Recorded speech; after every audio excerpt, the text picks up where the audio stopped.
Dahil sa isang medical condition, mahirap para kay Clarissa ang magbuntis. Kaya ang solusyon, surrogacy, o yung kasunduang may ibang babaeng magbubuntis at magluluwal ng anak ng isang mag-asawa. Ang bunsong kapatid niyang si Leslie ang naging surrogate mother ng kanyang anak. Pero paano kung si Leslie biglang angkinin hindi lang ang baby ni Clarissa, kundi pati ang asawa niya? Tutukan ng kwento dito lang sa Tadhana. Oh, ayan mga suki pulang-pula ganda. Naku, imayin nyo na to. I-type nyo lang red lipstick sa'yo na to. Bagong-bago. Ay, perfect! May bumili na. Thank you so much. O next naman, mga foundations, kung ano-ano pang pampaganda at mga abobot. Kaya kita-kits tayo sa lives Lali next week. Bye! Oy, Leslie! Thank you! Ano ba? Alika na nga dito, tulungan mo ko. Dadating ng ate mo.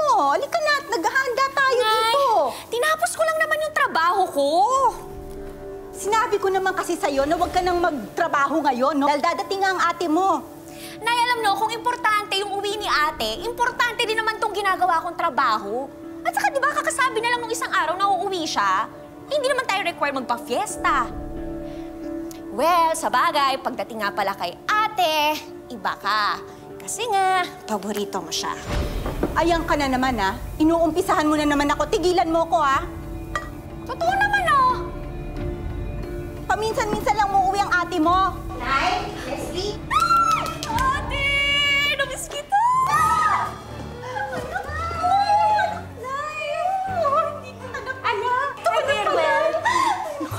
Hindi kami nag-aaway nitong kapatid mo. Talagang sadyang sutil lang yan. Pero naman, buti nandito ka na. Alam mo, tuwang-tuwa ako nung sinabi mo sa akin uuwi ka. Kaya handa ka na bang kumain? Dahil ni-ready ko lahat ng paborito mo. Mula kaldereta hanggang biko. Kompleto! Oo, na-excited na ako. Na-miss ko yun. Na-miss din kita. Bango na! Uwi ko na! Gutom ka na ba? Ano siya ang biyahe mo, ate? Okay naman. Ngayang sarap. Kain pa rin. Tumapon. Ay, nako. Yan na nga ba sinasabi ko Kaya di ba? Sabi ko sa'yo magpalit ka, hindi yung ang sexy-sexy ng suot mo. Nay, ano ba? Nasa bahay lang naman ako. Pero ako, wala namang masama doon. Grabe ka. Magpapamilya tayo dito, di ba? At saka, Nay, bagay naman po kay Leslie. Ako yung mga pasalubong ko sa yung damit. Mga paborito mo. Ikaw talaga. Sinusinti mo pa. Asan ganito spaghetti sa ibang kulay. Siya nga pala. Bakit parang bigla yata ang pag-uwi niyo dito?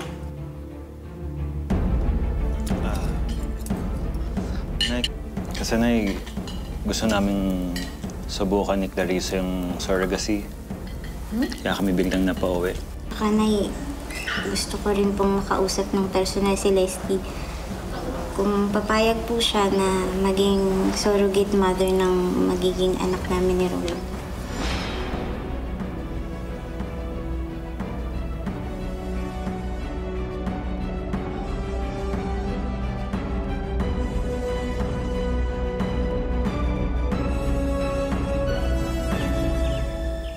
Init talaga sa Pilipinas. Siyempre, wala na tayo sa Canada. Oo nga pala. Leslie, maraming salamat talaga kasi pumayag ka. Ano ka ba, ate? Madali lang naman yun. Oh, may problema sa matres mo. O kaya matres ko ang gagamitin para ilagay yung baby niyo ni Kuya Ruel. Hindi pa rin birong sakripisyo yun, ha? Mahirap kaya magbuntis. Kaya ko nga lang talaga Ate, ganun talaga yun. Hindi ibibigay ni Lord lahat sa'yo. Tsaka, tingnan mo yung trabaho mo. Ang ganda-ganda ng trabaho mo sa ibang bansa. Tapos, yung asawa mo, gwapo-gwapo. Ikaw pa paborito ni nanay. Ay, naku, hindi totoo yan, ha? Pantay yung pagmamahal sa atin, nanay. Siguro, mas tinututukan man talaga niya ako dahil nga sa kondisyon ko. Hindi rin. Mas mahal ka na talaga. Kung may pagkukulang man si nanay sa'yo, nandito naman ako Mahal na mahal ka ni ate. kahit anong mangyari.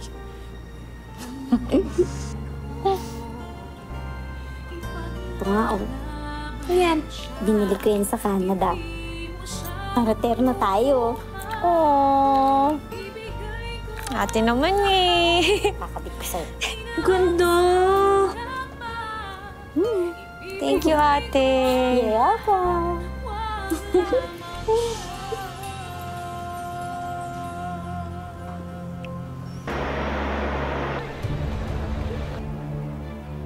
We're ready, Doc.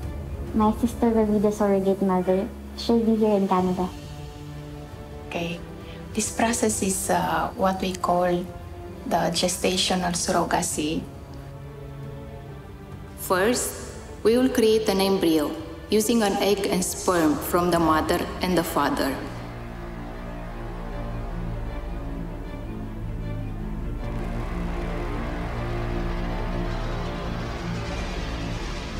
Then, this embryo will be transferred to the uterus of the surrogate mother. But just to be clear, as the surrogate mother, your sister will have no genetic link to the child.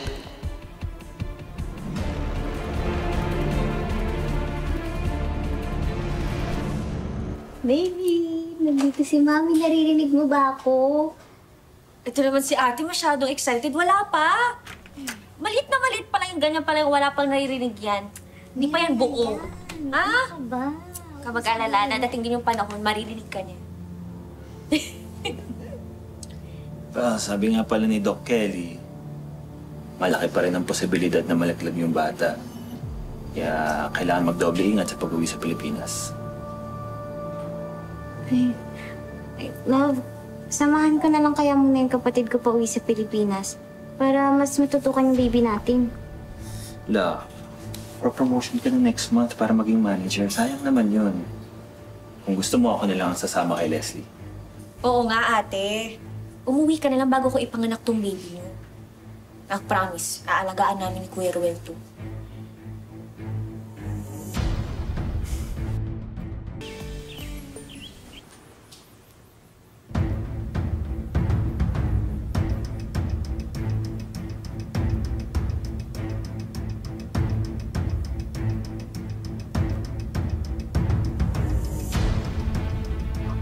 Pinaganda nga pala kita ng paborito mong mangga na may mago.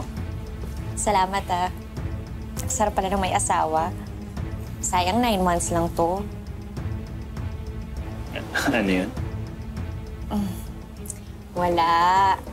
Ang sabi ko, thank you kasi ngayon lang may nag-alaga sa akin ng ganito. O ba wala yun? Kami nga dapat ni Clarissa magpasalamat sa'yo eh. Kasi dinadala mo yung anak namin.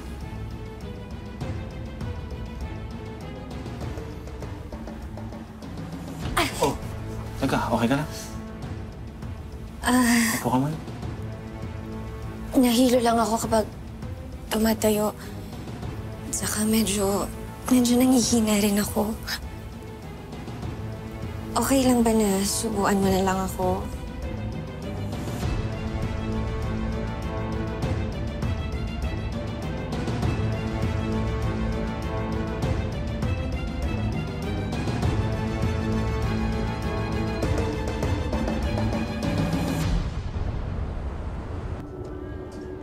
Okay, fine. Let's talk to her. Let's have an intervention. And You're so cute. Don't worry, your mom is just there. wait, I have to go. Oh my. Thank you for taking care of my baby. You're also a mother, I suppose? No, not yet. But soon. You'll be a good mother. I'm sure. Thank you.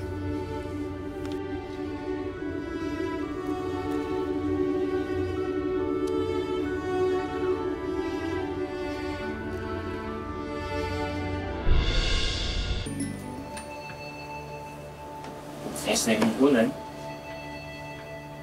Salamat. Sige, kapag may kailangan ka, tawagan mo lang ako agad. Kuya Ruel, Mm-hmm. pwede ba akong magpatuloy?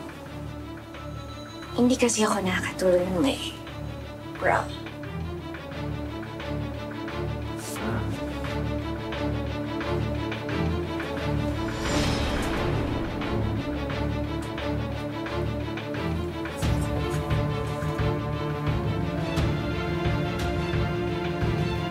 bilis naman at tibok ng puso. Nagtitans ka ba? Leslie, Joke lang. Pero seryoso, ilang buwan na kayong hindi nakikita ni ate. namimiss siyempre. Araw-araw.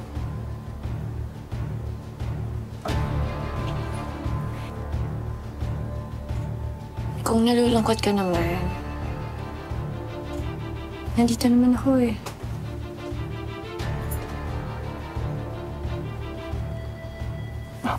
Anong naman ikasasabi mo?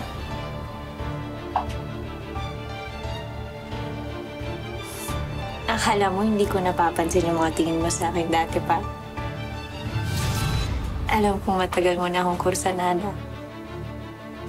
Leslie, ano bang ginagawa mo? Hindi tama ito. Tigilan mo na. Oh, bakit hindi? Total, ginawa niyo na akong nanay ng anak niyo. O bakit hindi mo pa ito? Bakit hindi mo na rin ako gawin asawa? Hindi naman ako mag-reklamo.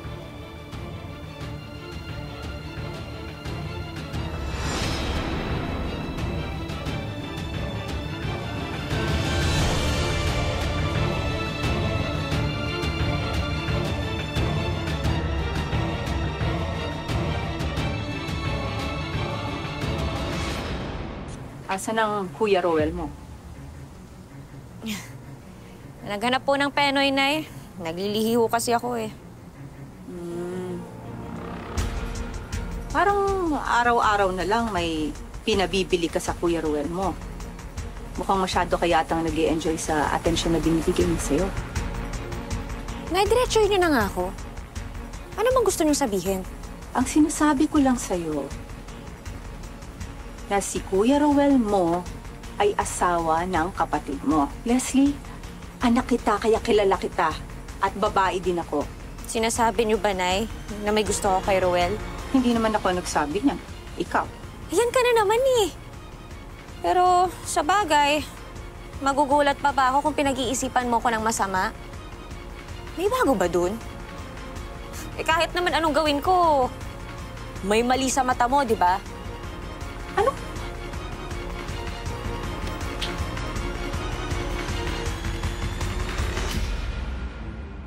Clarissa, anong gagawin natin? Paano yan uuwi si Clarissa?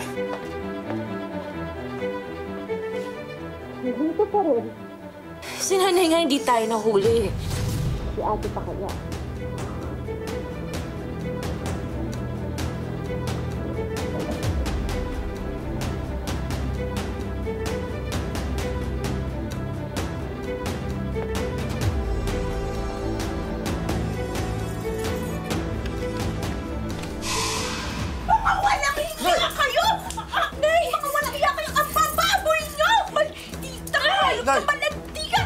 Tama na! Baka tama na! Anong kababuyan tong ginagawa ninyo? Tama na, tama na, Nay. Tama na. Hindi! Sige! Tama na! Sige, pabayaan mo si nanay! Nay, tama na! Baboy! Sige, baboy! Saktan niyo ako! Pag nalaglag tong baby ko, tingnan natin kung hindi ka isa para paborito mong anak! Baboy ka! Hayop ka! Hayop ka!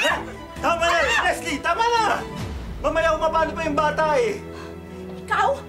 Akala ko matino kang lalaki. Yung pala, ano, tutuhugin mo yung magkapatid? Yung mga anak ko, hayop ka! Nay, tama na! Nay, lalaki rin ho ako, may pangangailangan. Lintik na dahilan yan! Mga walang higa kayo, walang hiya kayo. Sasabihin ko to kay Clarissa, makakarating to sa ate mo! Mga walang hiya kayo! Nay! Baboy! Nay! Sa launa! Nay, please. Please, huwag niyo sasabihin kay Clarissa, Nay. Pwede ko bang palampasin na lang ho natin to? Nay, hindi na ho ito mauulit. Para ho sa magiging pamilya namin ni Clarissa. Diyos ko! Kung kailan pa dadating si Clarissa? Tapos ganito? Ha?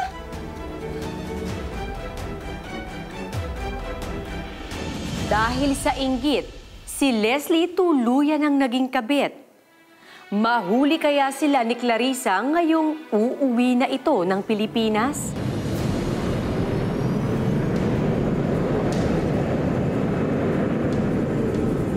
kuya, yung van po, pakilagay na lang, ha? Salamat. Nay, bakit po pala hindi ako sumama si Ruel sa pagsundo sa akin?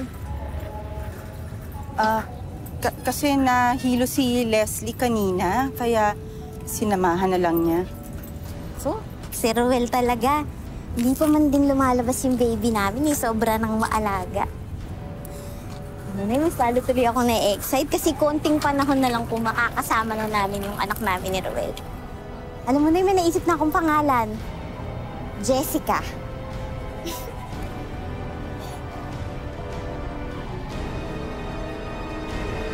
Pabalik na si Ate Clarissa. Kukunin ka na niya sa akin. Pati yung baby. Leslie, asawa ko si Clarissa. At yung batang nasa sinapupunan, anak namin yan. Sabihin mo nga sa akin.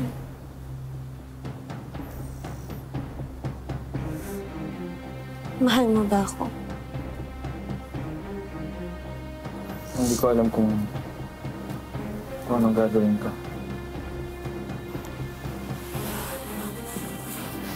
Hindi mo alam.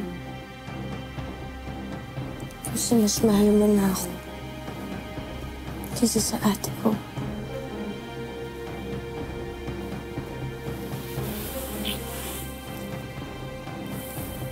Ngayon ko lang naranasan na mahalin ng ganito.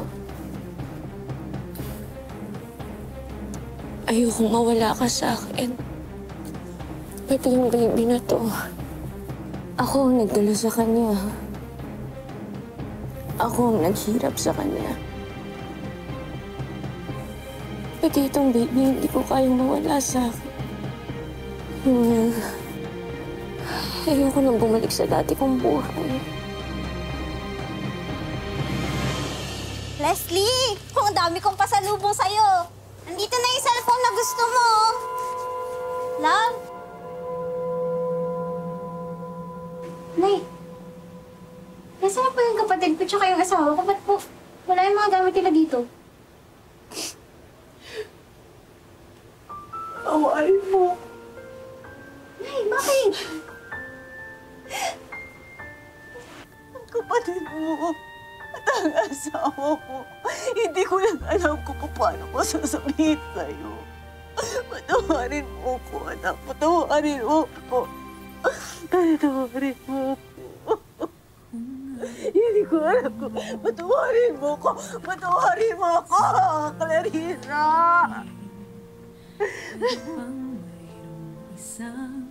Huwag mong kukunin dahil siya ang buhay ko at nagbibigay niya. Wala na ang lahat, huwag lapit siya. Ibibigay Ano mang kasalanan ko sa kanila? Anong kasalanan ko sa kanila? Paano nila nagawa sa akin to? Tak, tama na. Kung paano ka. Tama na. Hindi ko po alam kung paano ko haharapin to. Hindi ko po alam kung anong unang iiyakan ko. Yung pangagaw ng kapatid ko sa asawa ko. Yung pagdalakaw niya sa anak ko.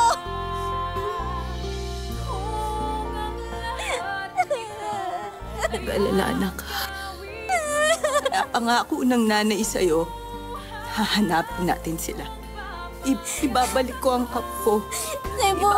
Ibabalik ko ang anak mo sa'yo. Ibo, akala ko mabubuo na yung pamilyang pinapangarap ko. Makukuha ko na yung anak na matagal ko na gusto. Sabi ni Ruel, wala na pala akong babalikan. Wala na palang natira sa akin. Wala na natira sa akin. Wala na lahat. Wala na.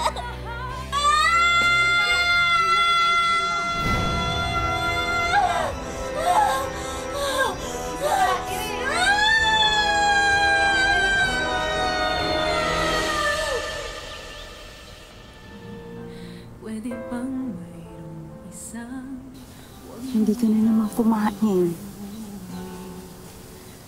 Wala po akong gana na eh. Sorry po. Anak, hindi pwedeng ganyan. Dapat kumain ka. Ilang buwan na po tayo maghahanap. Hanggang ngayon, hindi pa rin po natin nakikita si Leslie.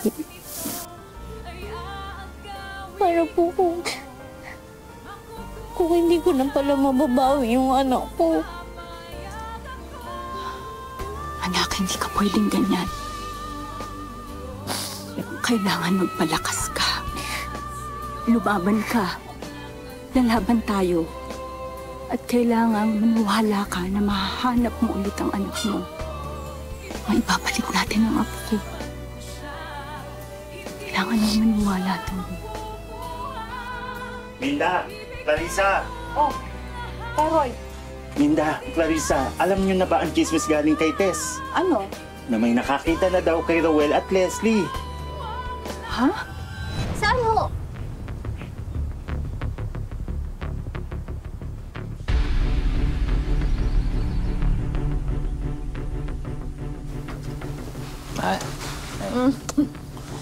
Kamusta lakad mo sa agency?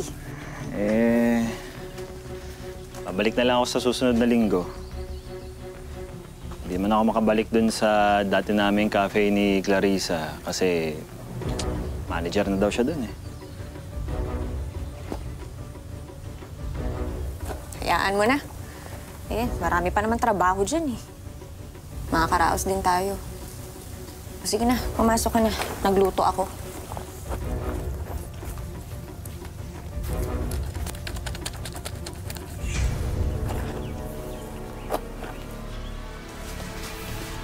Ayun, malati ka. Mas mag-alala ka pa! Malati ka! Anak! Tapos, tama na! Uy! Tama na! Iyon na kayo! Ibalik mo sa akin ang anak ko! Ituloy mo! Clarissa! Clarissa, tama na yan! Clarissa, anak! Umalis na kayo! Wala kayong mapapala sa amin! Nasaan yung anak ko? Ilabas niyo ang anak ko! Inagawan na nga siya ng asawa, pati ang kanyang anak, tinangay pa. May pag-asa pa kayang mabawi ni Clarissa ang kanyang anak? Abangan sa susunod na Sabado, mga kapuso. Ako po, si Marian Rivera. At ito ang mas pinalakas na tadhana. Ay! Kuya! May magdala ako dito! Ayaw mo tayo! Wala ako ba? Saksak ka! Dito ka nakatira? Opo, ma'am. Ay, bakit tayo? Leslie? Ate Clarissa?